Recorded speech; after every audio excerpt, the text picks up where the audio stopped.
तुम्ही घेता का मी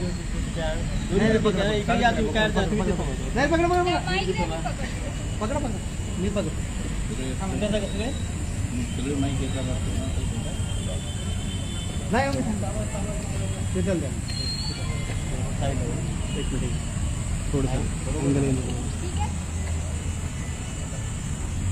आज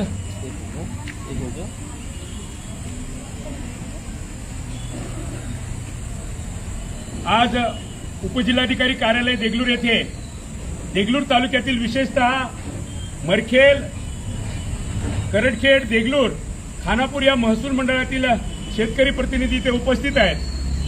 आपल्या सगळ्यांना कल्पना आहे की जुलै ऑगस्टमध्ये झालेल्या अतिवृष्टीमुळे खरीप पिकांचे खूप मोठ्या प्रमाणात नुकसान झाले। त्यानंतर शेतकऱ्यांना शासनाकडून नुकसान भरपाई मिळावी आणि त्याचबरोबर शेतकऱ्यांच्या हक्काचा पीक विमा मिळावा यासाठी शेतकऱ्यांनी पुढाकार घेत विविध मोर्चे आंदोलन केले। त्यानंतर शेतकऱ्यांचा पीक विमा मंजूर झाला। शासनाने एप्रिलमध्ये पीक विमा कंपनीने पीक विमा मंजूर झाल्याच्या घोषणा केल्या। मोठ्या मोठ्या आकडेवारी सोशल मीडियातून, पेपरमधून आपल्या सगळ्यांना ऐकायला मिळाली। खूप बरं वाटलं, गोड वाटलं, शेतकऱ्यांना आनंद वाटला, शेतकऱ्यांनी अभिनंदन केलं। पण एप्रिलमध्ये झालेली घोषणा 813 कोटी रुपये देगलूर तालुक्याला मिळणार, पण त्यानंतर जी काही देगलूर तालुक्याला जी रक्कम होती नांदेड जिल्ह्यातली ती फक्त आणि फक्त नरंगल, शहापूर, माळेगाव आणि त्याचबरोबर हानेगाव मंडळाला वितरित झाली। पण मी ज्या महसूल मंडळाचा उल्लेख केला ते देगलूर, मरखेल आणि खानापूर मंडळातील एकाही शेतकऱ्याला 1 रुपयाची दमडी मिळाली नाही। 1 महिना आज पीक विमा मंजूर होऊन आज तागायत शेतकऱ्याच्या खात्यात पैसे पडले नाहीत।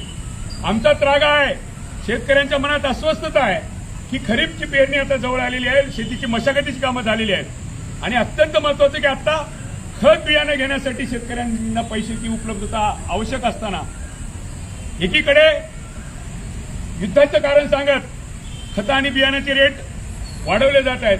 कृत्रिम टंचाई करून शेतकऱ्यांना नाहक त्रास दिला जातोय।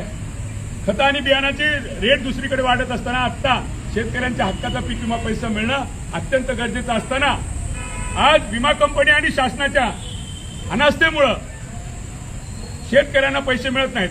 आम्ही काल उपजिल्हाधिकारी, जिल्हाधिकारी महोदयांना आमचं निवेदन टाकलं तेव्हा आम्हाला उत्तर आलं की शासनाचा जो काही एक 385 कोटीचा वाटा आहे प्रीमियमचा तो विमा कंपनीला मिळाला नाही, म्हणून विमा कंपनी पैसे वाटप करत नाही।